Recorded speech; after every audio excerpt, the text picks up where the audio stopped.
Original.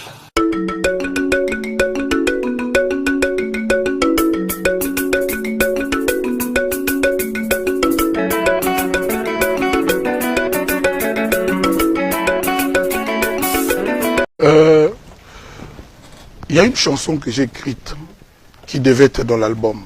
D'ailleurs, je suis en train de débattre avec mon frère. Dans l'album, les gens, une chanson pour le Congo. Mais j'hésite à publier cette chanson-là. Dans cette chanson, je dis quoi? Nous avons l'or, le cuivre, le diamant, le bois. Nous avons, on dit le Congo, c'est un scandale. Comment on dit déjà? Scandale géologique. Qu'est-ce qui fait que nous soyons parmi les 5 derniers de la Terre aujourd'hui? Parce que Dieu nous a donné tout ça. Peut-être pas l'intelligence, peut-être pas en français, bon cœur. Ah, bon cœur. Mais on est trop bon. Ah, vous avez un bon cœur. Bon, bref, nous avons le bon cœur. Bon. Bon cœur, ok. Mais n'est pas le voilà, c'est ça quoi. Bref, pour la nuit, tout le monde a dit que belé wana, bana batrena na balabala. Pour la nuit, bampaka na biso ba na pension te. Pour la nuit na école, ba ban ezate. Pour la nuit, ba professeur parce que éducation na mboka yangonde pour na ngaza numéro 1 parce que avenir na mboka nyuso ya jeunesse.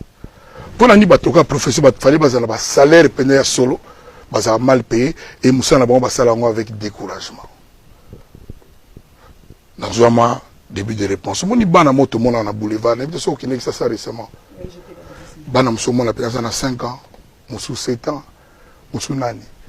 Bana na basala nini pour ba longa ti pa bazala na ba quartier difficile, appelons ça comme ça, pour ba comme na boulevard du 30 juin. Ça veut dire il y a de ses papas, il y a de ses oncles, bah y a na bango, bah déposer bango bah batami. D'habitude ce besoin là bien. Je répète, comment font ces enfants de 5 ans pour bah dans un quartier difficile, pour bah comme na boulevard du 30 juin, pour na au salaire bah mendicité banin. Je pense que il y a des gens au bah y a na bango, après bah bon, balabala on a tellement bango bah c'est le bah melami. Il a signé une maman dans un bongo.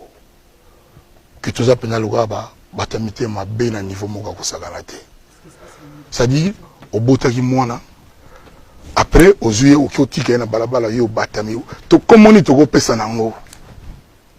Ce que zali non, c'est au-delà de l'irresponsabilité. Et ça le ko la moi na évité. Hein? Moni Congo lelo, c'est ça.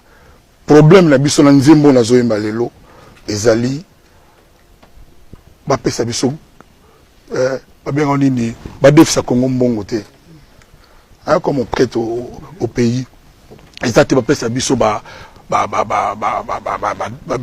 to benga badanki ba bulldozer ba nini batongela te eza motema congolais lelo eza bien te mentalité toza lango eza bien te pour moi la pendo ye na douane oye la nani moto douane azo bano pesa biso kaka ya biso leka na yo na bagage na yo alors que ba mboka nyonso tout okendaka avec courtoisie oya moto douane vous avez rien à déclarer oui groupement machine mais pas na biso non bat basengaka mbongo bat balingaka ka mbongo yango monde ba problème na biso peso aussi là te pour mbongo osala ngo combien de temps mbongo osala ngo combien de temps bat basengaka mbongo bat bazwa peka ba mbongo te mike mais ba bongo aka te toujours tourner kaka en rond.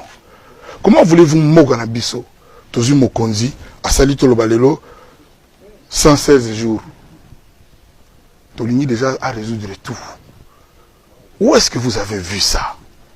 Pour nous tokoza atana maye na botema malamu ya ozana mo passer na lobité que mokonzi wana aza parfait que non. C'est-à-dire biso mo toko lobate que non, tozana tout tika ko yima. Mais kota na internet. Internet na biso kaka ya ko finga bato. Kaka ya ko mona mabe bato. Ba émission mingi to salaka. O mona kaka ah poupoli boy. Ah fingi pour na ni tokoza positif te. Pour ni toko mona malamu te. C'est ça, le Congo d'aujourd'hui. Par exemple, la Boisali est belle maman. La Nzembo na sali, makam na lobi angome, na zo hésiter na lobangome. Ce qui to kanisi que voilà na ngapela bien, ce to kanisi que mon conduit to visika, quel que soit son talent, quel que soit son amour du pays. Qui a aussi la maramutuka ka yimoko, tout se tromper. C'est que to linimbo, il faut biso tout tia maboko, to pesa ye maboko. Chacun dans son coin. Nanga musali nzembo. O déjà na lobby ils a déjà na idée Congo. O déjà na lobby quelque part ba ko analyser ba mona que na lingambo kana na idée Congo na.